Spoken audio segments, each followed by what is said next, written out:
नमस्कार। कराची अटैक अब भी चल रहा है और होस्टेज सिचुएशन अब भी जारी है, लेकिन उसी बीच में हम आपसे बात कर रहे हैं। हम आपके सामने आए हैं सुमित पीर साहब। आप लोगों की ही डिमांड थी कि सुमित पीर साहब कहाँ हैं, बहुत दिन से नहीं दिखे हैं। सुमित पीर साहब 3-4 दिन पहले ही तो हमारे पास थे, लेकिन फिर भी डिमांड हाई थी। हमने फिर से रिक्वेस्ट की कि सर एक बार आइए। सर आ गए। Thanks for that sir. Sir मेरी रिक्वेस्ट को कभी मना नहीं करते, मुझे ये बहुत पसंद है, इनका प्यार बहुत है। बात करेंगे इस ये जो सबसे बड़ी कंट्रोवर्सी इस समय इंडिया को घेरे हुए है। जॉर्ज सोरोस, एक बिलियनर, अमेरिकन बिलियनर, जो कि कभी अमेरिकन गवर्नमेंट से कई बार मुख्तलिफ रखती है और इंडिया के खिलाफ तो ये बोलते रहते हैं। इन्होंने बोला कि गौतम अडानी का एम्पायर गिरने से इंडिया मजबूत होगा। क्यों इन्होंने ऐसा बोला और क्या वाकई एक इंटरनेशनल कॉन्स्पिरेसी हैच हो रही है प्राइम मिनिस्टर मोदी और गौतम अडानी के खिलाफ? ये बातें अब पकड़ती जा रही है। हिंडनबर्ग रिपोर्ट के बाद से ही ये बातें चल रही थी कि एक इंटरनेशनल कॉन्स्पिरेसी इंडियन इंडस्ट्रीज के खिलाफ हो रही है। अडानी के खिलाफ चली, उससे पहले हमने दूसरों के खिलाफ भी देखी है, लेकिन प्राइम मिनिस्टर के खिलाफ अब होने लगी है।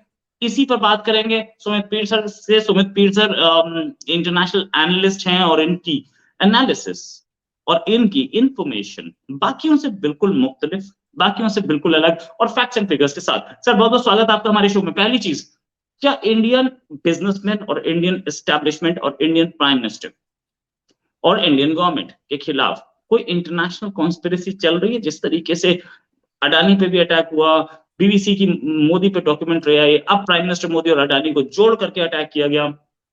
वेस्टर्न कल्चर क्या कर रहे हैं? देखिए रोहित भाई, शो पे बुलाने के लिए धन्यवाद, आपको आभार और सभी दर्शकों को साधुवाद। मैं आपके शो पे पहले भी कह चुका था, ये मैं इनफैक्ट इसके बारे में कई सारी चीजें कह चुका था। मैंने कहा था महाभारत के 18 अध्याय हैं और 18 महीने हमारे इलेक्शन में, और आपको हर हफ्ते एक नया तमाशा, एक नया अटैक मिलेगा। और निशाने पे है भारत, निशाने पे है मोदी, निशाने पे है भाजपा। ये 3 निशाने पे है, इसमें कोई डाउट ना करे।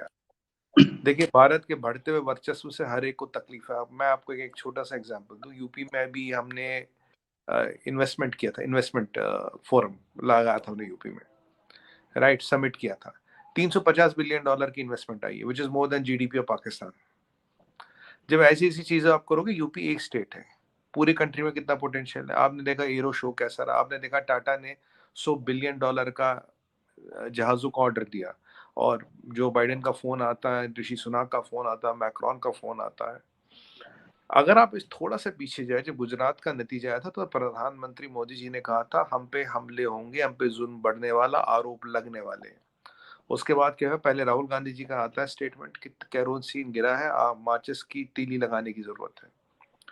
पहली श्रृंखला में अटैक क्या आता है? पहला श्रृंखला में अटैक आता है बीबीसी की डॉक्यूमेंट्री, फिर हिडनबर्ग के बाद क्रेडिट स्विस का अदानी के बॉन्ड लेने से मना करना, फिर आई जेपीसी की मांग, फिर आए अदानी मोदी भाई भाई की बात, बजट सेशन को डिस्टर्ब करने की बात, इन्वेस्टरों का कॉन्फिडेंस हटाने की बात, और पाकिस्तानी मीडिया और इंटरनेशनल मीडिया में कि इस इंडिया में इन्वेस्टरों का कॉन्फिडेंस पूरा है। और मैं आपको आज बता दूं बड़ी गर्व के साथ, क्योंकि मैंने नेशनल टीवी पे भी कह चुका था कि विद इन 1 या 2 महीने या उससे भी कम में अदानी जी का शेयर वैल्यू वापस आ जाएगा। करीब it has climb back to 70 to 75%, कहीं 50% है, कहीं 75% है। जहाँ 75% क्लाइंब बैक हो गया तो मतलब बचा 10-20%, that can be market variation. कोई स्कैम, कोई कुछ नहीं है। और अदानी जी बहुत बड़ी कंपनी से अपना ऑडिट करा रहे हैं। और आपको जान के खुशी होगी कि यूएस की एक बहुत बड़ी लॉ फर्म, नाम मुझे याद नहीं आ रहा, इतनी बड़ी लॉ फर्म है, it's very one of the oldest law firms in US, success rate 99.9%। उनका 250 एम्प्लॉय कुल है, न्यूयॉर्क में एक ब्रांच है, और $1.2 बिलियन का उनका रेवेन्यू है। They have been hired to fight. क्या है इनका नाम? इन फर्जी लालों का नाम क्या है? किनका सर? हिडनबर्ग। अच्छा, हाँ, फर्जी हिंडनबर्ग। लाल ना, फर्जी लाल। हिडनबर्ग का मालिक एम्बुलेंस का ड्राइवर था। तो अब इनको और आईसीजी में इनको ले जाएंगे, इनको दूध का दूध और पानी का पानी दिखेगा। तब अदानी जी ने कहा था भारत पे हमला है, और तब लोगों ने उनको सीरियसली नहीं लिया, अपोजिशन ने बहुत मजाक बनाया, भारत पे क्या हमला, ये क्या हमला, स्कैम, चोर, यूपीसी। अब बताइए अगर 75% शेयरों की वैल्यू वापस आ गई, मार्केट क्या वापस आ गया, कौन सा स्कैम, कौन सा चोर, कौन सी जेपीसी। यहाँ भारत को गिराने की हर मुमकिन कोशिश हो रही है, हर तरफ से कोशिश हो रही है। और जब ये एक के बाद एक टूल किट फेल हो रही है, आज फिर 3 लोग आते हैं इंडिया, ओडोनाल्ड, विक्टोरिया न्यूलैंड और the queen herself, Hillary Clinton. Clinton का बाल हर कोई जानता है, ये किसी से बात छुपी नहीं है। और यहाँ निकी हेली ने बोल दिया I am running for the president, सुनिएगा। और यहाँ क्या, अब जॉर्ज सोरोस को खुल के सामने आना पड़ा। जॉर्ज सोरोस कह रहा है कि मैं मोदी जी की गवर्नमेंट को हटाऊंगा। जॉर्ज सोरोस पहले भी कह चुका, I have committed a few billion dollars to dislodge nationalistic government of Modi. कह रहा है मुसलमानों पे जुल्म हो रहा, जो बकवास है, मुझे मोदी की गवर्नमेंट हटानी है और मुझे ये सब करना है। और आपको एक और चीज बताऊं, आज जो जॉर्ज सोरोस ने धमकी दी, ओपन में दी है, मोदी जी का नाम लेके दी है, भारत को डिस्टेबलाइज करने की बात करी है, क्योंकि आपके एक एक इन्वेस्टर समिट में अगर 350 बिलियन आने लगा तो दुनिया को तकलीफ होगी। आपने यूके को पीछे छोड़े, दुनिया को तकलीफ होगी। बीबीसी की डॉक्यूमेंट्री को अगर ऋषि सुनाक जंग करता है, दुनिया को तकलीफ होगी। आप $100 बिलियन के जहाजों के ऑर्डर दोगे, दुनिया को बहुत ज्यादा तकलीफ होगी। आज आप अमेरिका के 44 स्टेटों में मिलियंस ऑफ जॉब्स क्रिएट करोगे, दुनिया को तकलीफ होगी। सब बड़ी से बड़ी शक्ति आपके सामने झुकेगी तो दुनिया को तकलीफ होगी। आज सोरोस को खुद सामने आना पड़ा। अब सोरोस का कनेक्शन समझाता हूँ। कैम्ब्रिज में अभी एक अधिवेशन होने वाला है रोहित भाई, और पता है एड्रेस करने यहाँ से कौन जा रहा है? हमारे राजकुमार श्री राहुल गांधी जी। प्रेडिक्शन कर रहा हूँ, एक बम फूटेगा वहां पे, नॉट फिजिकल बम, और टूल किट निकलेंगे। और मेरे पास इंफॉर्मेशन है उसी दौरान नदीम अंजुम भी यूके में है जी, और राइट। आर्मी अभी होके आए हैं। और अभी इसका बैकग्राउंड बता दूं आपको सोरोस का। सोरोस इज हंगेरियन बेसिकली, पर अब अमेरिका में रहता, बिलियनियर है। इसके अल्बानिया से अच्छा लेना देना है। जितनी यूरोप के गरीब मुल्क हैं जहां रिजीम चेंज हुई, जहां डिक्टेटरशिप हुई, उसमें इसका हाथ बताया जाता है। अब मैं पीछे एक चीज का कहना भूल गया था, what is Victoria Nuland? Victoria Nuland is known for regime change world over. ओडोनाल्ड उसी का पार्ट, ये सब क्लिंटन कबाल केस है, और they have a lot of say in the international world affairs, destabilizing governments, changing governments। फिर ये बांग्लादेश गए, फिर ये श्रीलंका गए, या बांग्लादेश और श्रीलंका से भी हमारी तरफ कुछ साल वो आने की उम्मीद है। और आपको एक और बात बताऊं, सोरोस ने इंडिया के खिलाफ ऐलान जंग कर दिया, ओपन में कर दिया, मोदी जी को हटाना। और आज स्मृति ईरानी जी ने बहुत अच्छा जवाब दिया, बोला whoever will try it will meet the might of India, will meet the might of India। अब सोरोस हमें सिखाएगा डेमोक्रेसी क्या होती है। यहाँ 1 बिलियन लोग वोट देते तब सरकार बनती है। और जो आपने पीछे देखा हंगर इंडेक्स में हम जी सबसे नीचे, प्रेस फ्रीडम हमसे नीचे, जब मैं तब कह रहा था विदेशी शक्तियों का हाथ है, मैंने कई बार जॉर्ज सोरोस का नाम लिया था, लोग विश्वास नहीं करते थे। अब जॉर्ज सोरोस सामने आया। और आपको पता कैम्ब्रिज में उसी टाइम कौन होगा? कैम्ब्रिज में चलिए जॉर्ज सोरोस की वाइफ, वो भी कैम्ब्रिज में उसी टाइम होंगी। और आपको पता जॉर्ज सोरोस की वाइफ कहाँ की है? जॉर्ज सोरोस की वाइफ चाइनीज है, उसके पास जापानीज पासपोर्ट है, वो अपने आप को जापानीज अमेरिकन कहती है, पर वो चाइनीज है। संभवता ये है कि उसका सीसीपी के साथ लिंक भी है। तो आप सोचिएगा कौन कौन होगा ऑक्सफोर्ड कैम्ब्रिज में। क्लिंटन का बाद, आईएसआई, सीसीपी, सोरोस, सारे हमारे दुश्मन एक जगह इकट्ठे हो रहे हैं। और ये है सोरोस की कहानी। और एक चाइना में कहावत है, any Chinese national out of China is a Chinese intelligence का आउटपोस्ट। और आपने एक और बात देखी है, दुनिया में 3-4 बड़े लोग हैं जिनकी वाइफ चाइनीज है, उनमें से जकरबर्ग को छोड़ के 3 में एक सिमिलरिटी है, बीबी आधी उम्र की है, which is even believed to be a honey trap or some kind of entrapment. I can't commit, but this is what people say. और जकरबर्ग के बच्चे का नामकरण पता किसने किया था? शी जिनपिंग ने। हाँ, तो यहाँ चाइना, यहाँ सीसीपी, ये निशाने पे केवल मोदी जी है, निशाने पे केवल भारत है। सोरोस का सामने आने का मतलब है it is going to get dirty.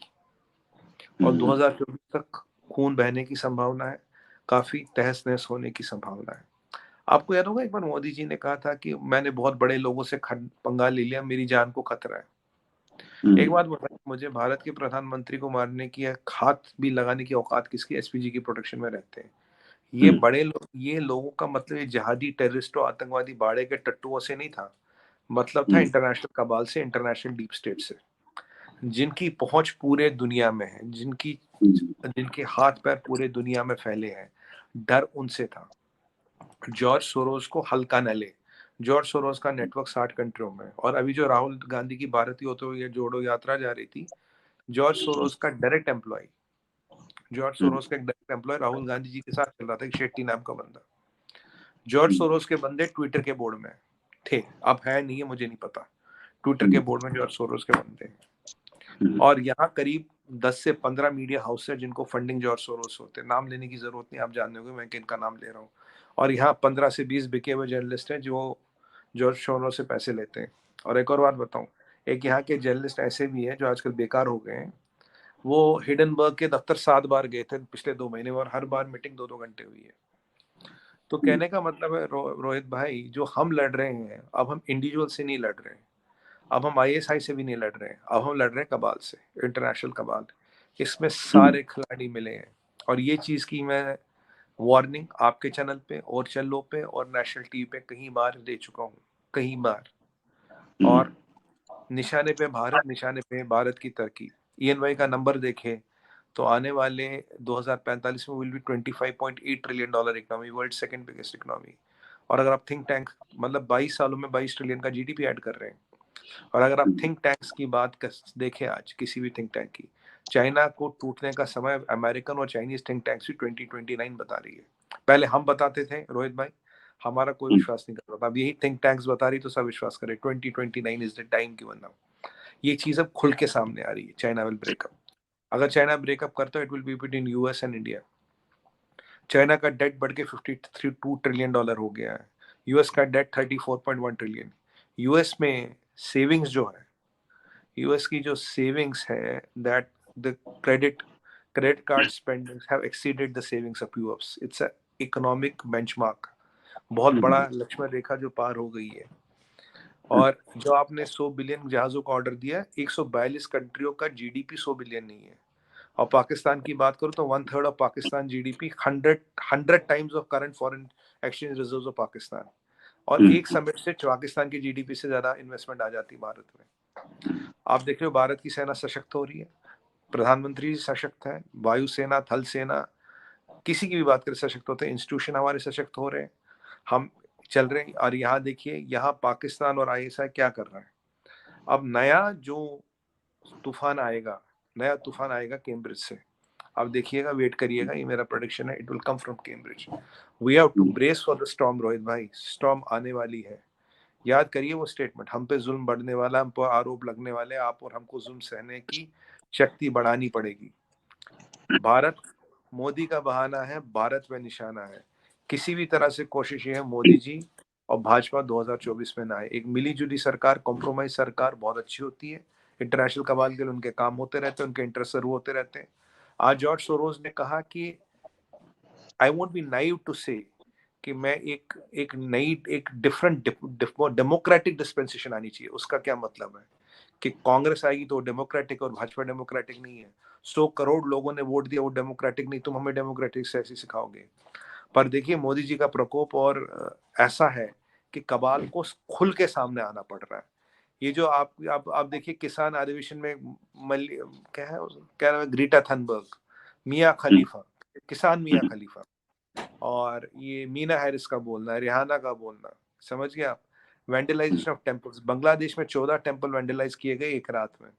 आज डॉक्टर जयशंकर ऑस्ट्रेलिया जा रहे हैं, एक और टेम्पल वेंडलाइज किया गया। एक और टेम्पल फोन आया, माँ काली का टेम्पल है मेलबर्न में, किसी ने फर्जी सिख बन के फोन किया कि भाई यहाँ उस हिंदू को मत आने देना, नहीं तो माहौल खराब होगा।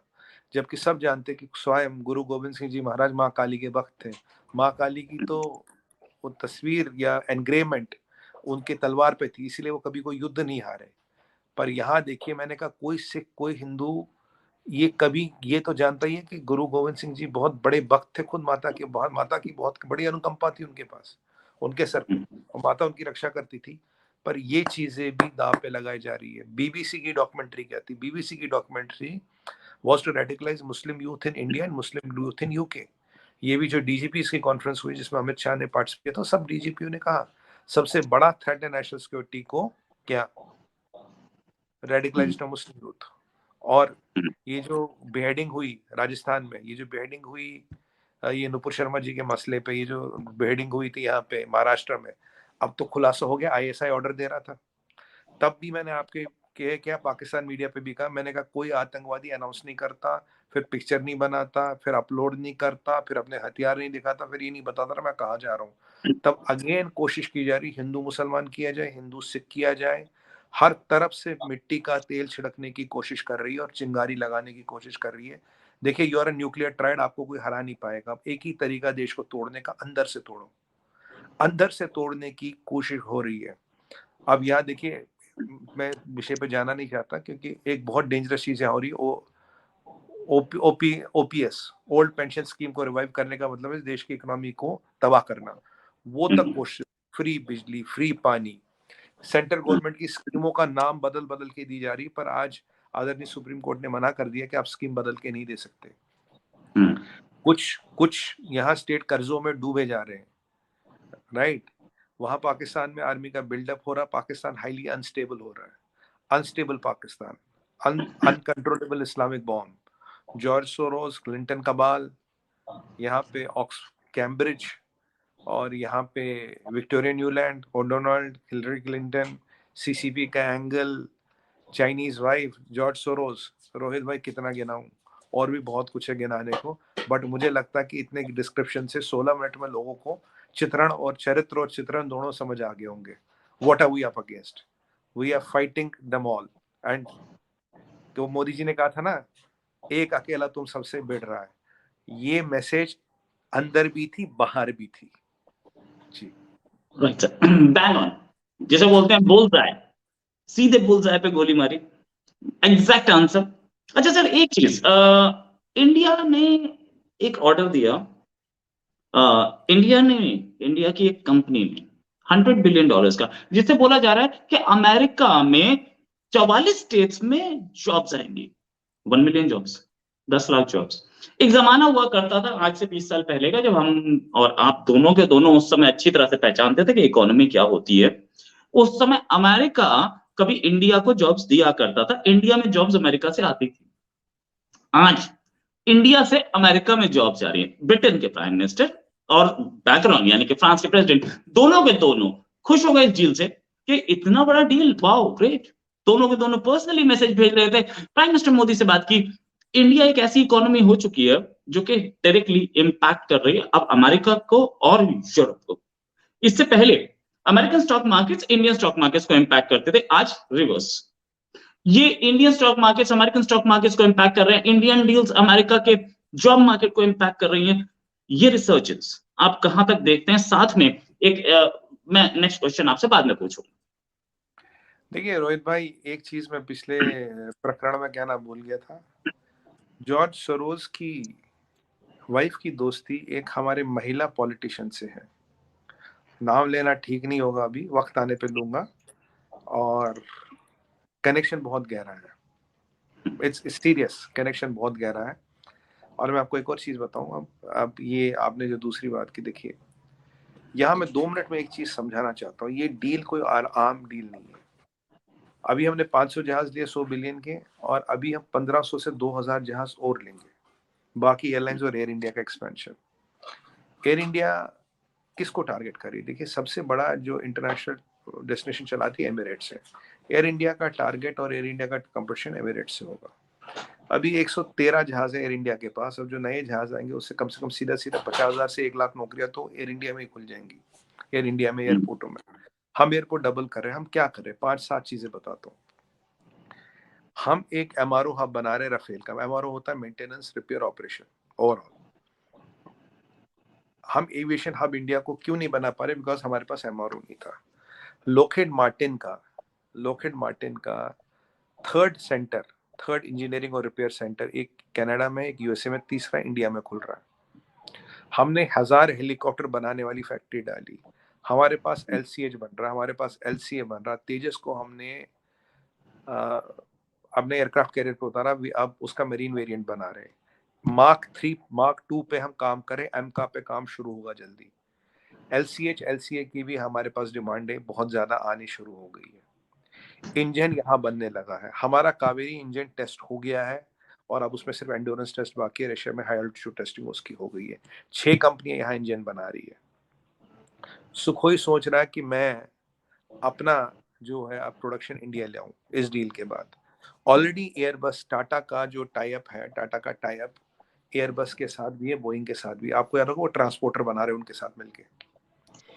तो और एयरबस और बोइंग के करीब 26 और 23 या 25 सप्लायर एक दूसरे के दूसरे हैं। और ये जो टाइप वाली कंपनी है ये भी काफी पार्ट बनाएगी। सॉफ्टवेयर वैसे ही TCS जाता है, एवियोनिक्स महिंद्रा से जाती है, विप्रो काफी कंपनियां एक्वायर कर रहा है जो एवियोनिक्स में उसको हेल्प करेंगी। तो मेरे कहने का मतलब है, अगर मैं इन सब चीजों को जोड़ूं, और हमारा एयरलाइन मार्केट का CAGR आपको पता है कितना? डोमेस्टिक मार्केट का 20%। It is highest in the whole world. हमारे पास जो चार्टर्ड प्लेन्स थे, एक 2014 तक हमारे पास करीब 4000 रिक्वायरमेंट आती थी महीने की, साल की। अब है 4 मिलियन। अब हम छोटे जहाज इंपोर्ट करना बंद कर देंगे, यहाँ से यहाँ बनेगा। हमारा 32 सीटर और 72 सीटर सारस जहाज ऑलमोस्ट रेडी है। So will be soon entering into 32 and 72 seater. Drones में हमने महारत की है। अभी जो एरो शो हुआ था उसमें हमारा जो एक ड्रोन का नाम मैं बोल रहा हूँ DRDO ने बनाया था, 12,000 फीट पे वो मॉनिटर कर। It was not a drone, it was a UAV। We have started manufacturing UAVs। अगर मैं सब चीज को देखूं, India is the fourth biggest aviation market, and it will be in next 2 years. It will be the third biggest aviation market. और ये जहाज आएंगे, कनेक्टिविटी बढ़ेंगी। एयरपोर्ट जितने हमने 2014 तक बनाए थे उससे डबल हम ऑलरेडी कर चुके हैं। जितने 65 साल में नहीं बना तो उससे डबल हम कर चुके हैं। But we can not match US में हजारों एयरपोर्ट है, but we have idea to take it to few hundred airports, may be 1000। Operation Udan is very successful. आप देखिए अमेरिका में हार्डली पैसेंजर ट्रेन चलती है, कुछ खास नहीं चलती। वहाँ सारा ट्रैफिक बाई एयर जाता है, और ये दिन यहाँ दूर नहीं है। और आपको एक और चीज बता दूं, अगर जितनी मैंने आपको ये चीजें बताई, अगर आप इस सब का इम्पैक्ट ढूंढेंगे, व्हाट इज द इम्पैक्ट, हम किसकी बात करें? We are talking $1 trillion by 2035। $1 trillion की industry, and India will be the aviation hub of the world. IT hub, space hub, food basket, medical pharmacy of the world, youth capital of the world, biggest market of the world। कितने में हम number 1 हो रहे हैं, export 1 hub of the world. We will be the aviation hub of the world. ये बहुत बड़ा vision है जिसमें एक छोटी सी कड़ी है इनका जहाज लेना। तो ये एक बहुत बड़ा प्लान है, एक बहुत बड़ी व्यू रचना है जो हम कर रहे हैं, और हम अपना इंफ्रास्ट्रक्चर अपग्रेड कर रहे हैं, चीज़ों को बढ़ा रहे हैं। तो रोहित भाई, अब जो इंडिया में होगा उससे वर्ल्ड के एक्सचेंज चलेंगे, वर्ल्ड के एक्सचेंज में जो होगा उससे इंडिया से नहीं चलेंगे। बाय द वे एक और चीज़ बता दूं यहाँ को, हमारे आपको पता कितनी MNC है अभी? 290,000। 290,000 MNCs are working in India. तो इंडिया इंडिया इंडिया की खबर दुनिया को चलाती, 1 ट्रिलियन की एविएशन इंडस्ट्री। और जो हमारा शो था, एरो शो, पता नहीं मैंने आपके साथ किया था या नहीं किया था, हमारा एरो शो वो is now the third biggest in the world, और जल्दी महादेव की कृपा से will be second biggest in the world. और ये एक एविएशन इंडस्ट्री को यहाँ लाना और इंडिया को एविएशन हब बनाना है। तो जब मैं ये सारी चीजें आप जोड़ू, नहीं तो 1000 हेलीकॉप्टर लगाने की, फैक्ट्री लगाने की जरूरत क्या है, राइट? और एयरक्राफ्ट कैरियर में टेक, और ये सारा मेक इन इंडिया है, आत्मनिर्भर भारत है। आपकी राजनाथ सिंह जी ने क्या कहा था? 60% डिफेंस बजट इंडिजिनियस कंपनियों पे लगाएगा। इस चीज से हम दुनिया भर की एविएशन इंडस्ट्री को यहाँ लाएंगे और देंगे 100 बिलियन, और इंडस्ट्री बनेगी 1 ट्रिलियन की, या 200-300 बिलियन खर्चा करेंगे, 1 ट्रिलियन की बनेगी। रोहित भाई, बहुत बड़ा गेम है ये, बहुत बड़ी व्यू रचना है ये। और इससे जॉब्स आएंगी, होटल खुलेंगे, ट्रांसपोर्ट आएगा, ट्रांजिट आएगा। और आपको एक और बात बताऊं, जो हमारा ये नोएडा का एयरपोर्ट है, that will be one of the top 5 airports in the world, biggest in the Asia, first carbon neutral airport of Asia. It will create 1 million jobs, 100,000 direct, 900,000 indirect. और वहां बन रही integrated Yamuna city. Yamuna city आपको पता कितनी बड़ी है? Yamuna city is 2 times the size of Delhi, 4 times the size of Gurgaon. और फिल्म सिटी छोड़ी हो तो हम अलग से बना रहे हैं। मैं आपको कह रहा हूँ ये सब चीजें हो रही है, और 10 लाख करोड़ का बजट में इंफ्रास्ट्रक्चर पुश है हमारा। Now India is calling the shots. India की खबरों से लेके दुनिया के मार्केट चलते हैं, दुनिया की खबरों से इंडिया का मार्केट नहीं चलता। जो कंट्री 22 साल में 22 ट्रिलियन जीडीपी ऐड करने वाली होगी, सुर्खियों में वो रहेगी, डिमांड वो करेगी, ट्रेंड सेटर वो होगी, not United states of America. आज देखिए हमारा वर्चस्व कितना बड़ा है। जो बाइडेन मोदी जी को फोन करते हैं, ऋषि सुनाक हमें फोन करते हैं, और रोल्स रॉयस की इंजीनियर टेक्नोलॉजी ट्रांसफर कर रहे हैं, और मैक्रोन हमें फोन कर रहे हैं। यूके की नेशनल स्ट्रेटजी डॉक्यूमेंट हो, फ्रांस की नेशनल स्ट्रेटजी डॉक्यूमेंट हो, अमेरिका का नेशनल स्ट्रेटजी डॉक्यूमेंट हो, चाइना दुश्मन नंबर 1, इंडिया दोस्त नंबर 1, और India is the centre of both the strategy documents. Rohit भाई, this is the achievement what we are doing. Right. अच्छा सर, तभी तो सोरोस को सामने आना पड़ा। बुरके में छुपा था अब तक, सामने क्यों आना पड़ा? मरता क्या ना करता। Right sir. अच्छा, एक फाइनल आपसे आंसर लेना चाहूंगा, थोड़ा शॉर्ट में दें तो बड़ा अच्छा होगा। एक अटैक हुआ है अभी कराची में, चल रहा है, बड़े ब्लास्ट हुए हैं, वहां से फायरिंग चल रही है, अंदर से पुलिस हेडक्वार्टर पे अटैक हुआ है। ऐसा ही अटैक मुंबई में हुआ था, तब हम चीख रहे थे, पाकिस्तान उस समय ताली बजा रहा था, पाकिस्तान ने उस पर कोई संज्ञान नहीं लिया।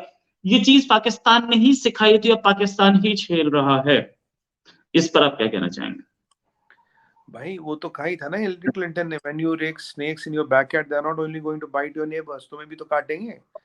आप देखिए स्थिति ये है कि चाइनीज भाग गए एम्बेसी छोड़ के, चाइना का काउंसलर भाग चुका है, चाइना के एम्बेसी में कोई है नहीं। अगर पाकिस्तान में चाइना सेफ नहीं है, अगर पाकिस्तान में चाइनीज नेशनल सेफ नहीं, चाइना का एम्बेसडर सेफ नहीं, अगर पूरी पाकिस्तान पुलिस, आईएसआई, आर्मी मिलके चाइनीज एक छोटी सी चाइनीज एम्बेसी और चाइनीज काउंसलर की रक्षा नहीं कर सकती, तो इसका मतलब सुनिए परिस्थिति कितनी गंभीर है। परिस्थिति बहुत गंभीर है। और ये जो इंटीरियर मिनिस्टर का बयान आपने देखा, क्या ना, यहाँ तो 20 लाख पठान या 30 लाख पठान पिछले 15 साल में हर जगह बैठे, मुझे क्या पता कौन आतंकवादी है।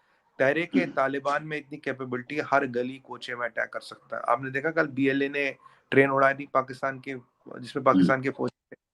तो अब ये विनाश हर जगह से हो रहा है। रोहित भाई, सबसे बड़ी चीज सनातन में है कर्मा कम्स बैक।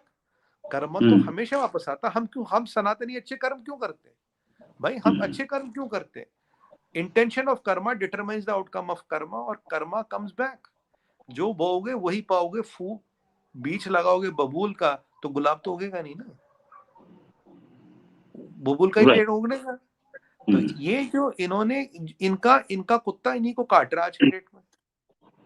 क्योंकि देखिए शेर की सवारी करने में एक ही दिक्कत होती है, जब आप रुकोगे शेर सबसे पहले आपको निपटा देता है। तो निपटे। अब इन्होंने अपना कर्म कांड किया, साबित से ये नेशनल एसेट है।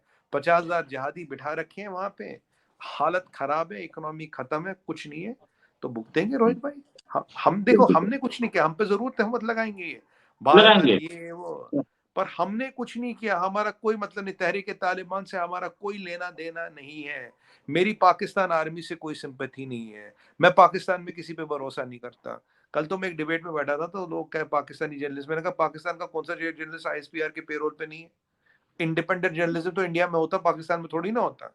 तो सारे आईएसपीआर के पेरोल पे जो वो आईएसपीआर बोलता वो बोलते उतना लिखते हैं।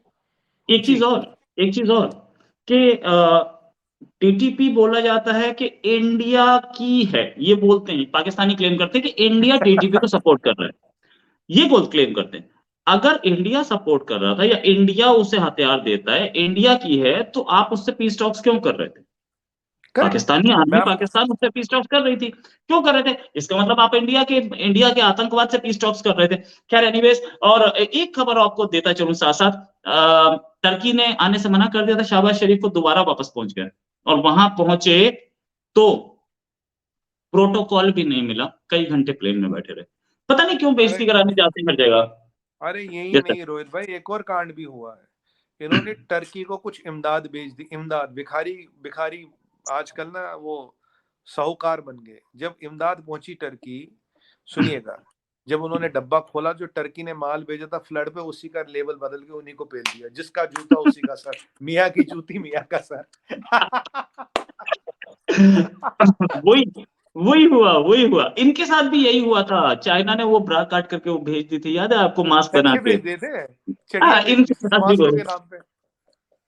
इनके साथ भी ये बहुत अच्छी, ये तिकड़ी बड़ी अच्छी है। आप ये सोचिए कि जैसे सेकेंड वर्ल्ड वॉर में थी ना, जर्मनी, इटली, जापान, कुछ उस तरीके की टिकड़ी है ये। टर्की, पाकिस्तान, चाइना, तीनों में से एक दूसरे का सगा कोई किसी का नहीं है, सब अपने अपने गेम खेल रहे हैं। कोई किसी का सगा नहीं, ऐसा है जिसको ठगा नहीं, ये हाँ, है ऐसा पाकिस्तान कोई की नहीं कहानी। जिसको हमने ठगा नहीं। Right sir. और दूसरी चीज ये कि $30 मिलियन जो पाकिस्तान के प्राइम मिनिस्टर ने क्लेम किए थे कि एक पाकिस्तानी ने घुस करके दे दिए, और ये उसको तो मतलब पाकिस्तान के अपने लोग क्लेम कर रहे हैं, और टर्की के एम्बेसडर क्लेम कोट करके क्लेम किया जा रहा है कि ये वो एक आदमी देखेगा। अरे भाई, हामिद भाषानी ने बोला कि यार एम्बेसी में कोई आदमी एनोनिमस घुस सकता है क्या अमेरिका में? अरे रोहित भाई, क्या बात कर रहे हो यार, फिर तो हमने भी 30-30 मिलियन दिए थे, चलो हमने भी दे आए हम तो। राइट। पाकिस्तानी, सही। देखिए एक बार बताइए, 30 मिलियन का चेक लिखा उसने पहले, ठीक है, फिर वो गया, चेक अगर लिखेगा तो वो लोकल बैंक का होना चाहिए, भाई मेरे आईसीसी बैंक का चेक तो चलेगा नहीं ना वहां पे, फिर तो स्विफ्ट करना पड़ेगा या वायर करना पड़ेगा, स्विफ्ट करूंगा वायर करूंगा, कहां से आएगा? ये पता नहीं कौन अकल के अंधे जिनको ये दिख रहा है। एम्बेसी में मेरे पिताजी का क्या लॉन है, वहां घुस जाऊंगा, एम्बेसी में अपॉइंटमेंट लूंगा, सिक्योरिटी चेक होगा, वेरिफिकेशन होगी, तब जाने देंगे, फिर मैं चेक दूंगा, तो चेक लोकल होगा, कोई चेक देगा तो अगर एम्बेसी किससे पैसे लेती है उनको रसीद देना पड़ता है, उनको उसके पूरे क्रेडेंशियल लेने पड़ते हैं। ये ऐसा कौन सा पाकिस्तानी पैदा हो गया जिसने जाके 30 मिलियन डॉलर दे दिए भाई? क्या बात कर रहे हो रोहित भाई, ये कोई मजाक हो रहा, 30 मिलियन डॉलर? और बताइए, वो एनोनिमस, उसका पैसा एनोनिमस, लेने वाला एनोनिमस। और एक और बात है, टर्की के किसी अधिकारी ने इसकी पुष्टि की है मैं 30 मिलियन मिला है, चलिए छोड़ दिया, एनोनिमस भी रखा, सबने कोई पुष्टि नहीं कर रहा। ये तो शेख चिल्ली के सपने बाहर आ रहे हैं, मतलब सॉरी एक्सक्यूज माय लैंग्वेज, मतलब ये तो शेख चिल्ली के खिचड़ी बना रहे हैं यार, ये तो दुनिया का बेवकूफ बना रहे हैं, पाकिस्तान का प्राइम मिनिस्टर दुनिया का बेवकूफ बना रहा है यार ये ऐसे। फिर चलो रोहित शर्मा और सुमित पीर ने भी 30-30 मिलियन दिए थे, लिख लो, हम भी 90 क्लेम हो कर गए। लेते हैं। अबे नहीं रोहित भाई, तुमने गलत सुना, 3 एनोनिमस आदमी थे, एक आप थे, एक मैं था, 3 हो गए, चलो। 3 हो और गए। हमारे दर्शक राइट। जुड़ना चाहे तो बता देना, नंबर बढ़ा देते हैं। और अगर पैसा नहीं मिला तो शाहबाज शरीफ खा गए। और नहीं, हम तो 60-60 मिलियन दिया थे। हाँ, 60-60 दिया था। हम और तो 60-60 अगर पैसा नहीं आया अकाउंट में तो शाहबाज शरीफ, नवाज शरीफ खा गए। दैट्स हाँ इट। बिल्कुल। Thanks a lot Sumit sir for joining. एक जल्दी एक आपके साथ डिस्कशन बड़ा अच्छा रहता है, मतलब इतना मजा आता है, डिस्कशन, इंफॉर्मेशन, और एक तरीके का एंटरटेनमेंट टाइप, मतलब कितनी गंभीर से गंभीर बात को कितने सरल शब्दों में बोलना, ये खूबी भी आप ही के अंदर हो सकती है। Thanks a lot sir for joining us. उम्मीद है जल्दी एक डिस्कशन और करेंगे आपके साथ। अभी के लिए नमस्कार, धन्यवाद सर, जय हिंद। रोहित भाई नमस्कार, जय हिंद, हर हर महादेव। हर हर महादेव।